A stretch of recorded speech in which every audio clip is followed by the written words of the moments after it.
ఇప్పుడు 26 కూడా చూపిస్తారు టెంట్ వేసి ఇది రాజధాని అని. నెక్స్ట్ ఇంకో ఇప్పుడు 15 ఆగస్టు వస్తుంది, మళ్ళీ టెంట్ వేస్తారు, టెంట్ వేసి మళ్ళీ చూపిస్తారు. అడగలేవా? ఇప్పుడు ప్రధాని నీ చేతులనే కదా. ఏపీలో నెక్స్ట్ సీఎం ఎవరు? నెక్స్ట్ సీఎం అయితే ఏపీలో జగనే వస్తాడు నెక్స్ట్ సీఎం. ఎందుకన్నా? ఎన్నో మంచి చేశాడు, 3 రాజధానులు అన్నాడు, ఇప్పుడు వచ్చి ఒక రాజధాని దిక్కులేదాడా. ఇంకెప్పటిదాకా చేస్తారు?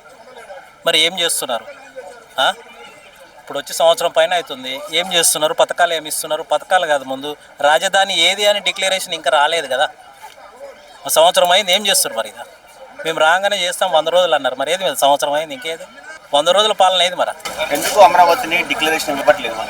అవును, నువ్వు ఎలక్షన్లో పోయి నేను అమరావతిని చేస్తా రాజధాని అన్నావు కదా, మరి ఏమైంది? ఎన్ని రోజులు అవుతుంది రాజధాని చేయడానికి? దేశ ప్రధాని నీ చేతిలో ఉన్నాడు, అన్ని పార్టీ కూటమితోని ఇప్పుడు ఈరోజు పాలన చేస్తున్నావు. నువ్వు చెప్తే దేశంలోనే పెద్ద ప్రధాని అసలు వచ్చి నీ దగ్గరికి వస్తాడు, మరి రాజధాని ఎందుకు తెలపలేకపోతున్నావు? మరి ఆయన చెప్పింది కరెక్టే జగన్ గారు, ఎందుకంటే ఈ రోజైనా రేపైనా మనము ఒక రోజు కాదు కదా. ఇప్పుడు 3 రాజధానులు అన్నాడు ఆయన, 3 రాష్ట్రాలు ఉన్నాయి, అన్నీ అభివృద్ధి చెందాలన్నాడు. ఇప్పుడు తెలంగాణలో ఉంది, నెక్స్ట్ ఎక్కడ పోవాలి? వరంగల్ వెళ్తుంది. ఆంధ్రాలో ఒకటే దగ్గర తీసుకుపోయి పెడితే ఎట్లా మరి? వైజాగ్ ఉంది, రాయలసీమ ఉంది, అక్కడ పెట్టవచ్చు కదా. ఇప్పుడు రెండో రాజధాని అంటున్నారు, మరి నువ్వు కేంద్రం ఇప్పుడు ఉన్నావు కదా మంత్రిగా, ముఖ్యమంత్రిగా మీరు ఉన్నారు కదా, ముఖ్యమంత్రిగా ఉన్నప్పుడు మరి రెండో రాజధాని తిరుపతి తీసుకురావచ్చు కదా. దేశంలో రెండో రాజధాని తిరుపతి తీసుకురావచ్చు కదా, మస్తు ప్లేస్ ఉంది. దాన్ని అడగలేరా? ఆ రెండో రాజధాని వస్తే మనకి జరిగాయి కదా, మనం ఏం చేయలేం కదా, సెంట్రల్ గవర్నమెంట్కి వెళ్ళిపోతుంది. ఆ దేవస్థానానికి సరైన కట్టుబద్ధత ఉంటుంది కదా తిరుపతికి, అలాంటిదన్నా కల్పియండి. రెండో రాజధాని ఇప్పుడు ఢిల్లీలో చూడు ఎంత పొల్యూషన్ ఉంది, రెండో రాజధాని తిరుపతికి తీసుకురండి. ఇప్పుడు రాష్ట్రం ఏర్పడుతుంది కదా, అది బి డెవలప్ అవుతుంది కదా. ఇప్పుడు ప్రజలకు మోసం చేసినట్లే కదా. 100 రోజుల పాలన చేస్తాం, మరి ఏమైంది 100 రోజులు? నేను ఏమంటున్నాను, చేయలేరు దాన్ని.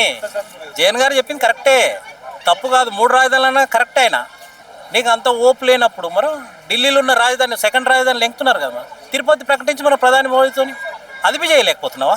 నీకు డెవలప్ లేదంటున్నావు కదా, రెండో రాజధాని చెప్పి తిరుపతి ఆటోమేటిక్ డెవలప్ అవుతుంది కదా. నెక్స్ట్ నువ్వే సీఎం అవుతావు. దేశ రాజధాని కాదండి, ఫస్ట్ స్టేట్ రాజధాని. నేనేమంటున్నాను, ఇప్పుడు ఉన్న రాజధానికే ఇక్కడ దిక్కులేదు. నేనేమంటున్నాను, డెవలప్ చేయాలని నీ మనసులో ఉంది. నేను ఒక మాట చెప్తున్నా, నీకు డెవలప్ చేయాలని నీకు మనసులో ఉన్నప్పుడు రెండో రాజధాని నాకు ప్రకటించు అంటున్నాను నేను. ఈ రాజధాని ఎట్లయినా వస్తుంది కదా, దగ్గరికి వెళ్తున్నారు, స్టేట్ రాజధానికి దిక్కులేదు కదా అక్కడ. లేదు కరెక్టే, నేనేమంటున్నాను, డెవలప్ చేసి ఒకటి పని ఉంటుంది కదా కేంద్ర ప్రభుత్వం, నేను ఇది చేసినానని. నెక్స్ట్ అది ఎట్లయినా అవుతుంది కదా. మరి అది లేదు ఇది లేదు, నాంచుకుంటా సంవత్సరంన్నర అవుతుంది కదా. సంవత్సరంన్నర దగ్గర 2 years అవుతుంది అనుకో. నేనేమంటున్నాడు, నువ్వు చెయ్యి అదొక పని. మార్చి 2 years, మార్చి 2 years, ఇంకా 3 నెలలు ఉంది.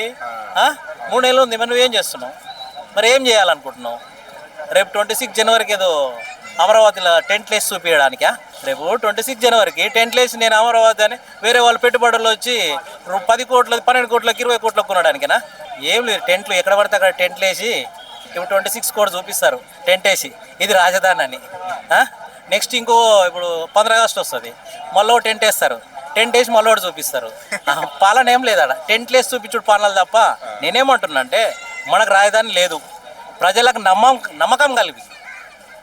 నమ్మకం కలిగి ఇగో మన దానికి రాజధాని లేదు, కానీ మన రాష్ట్రానికి ఇప్పుడు రాజధాని లేదు.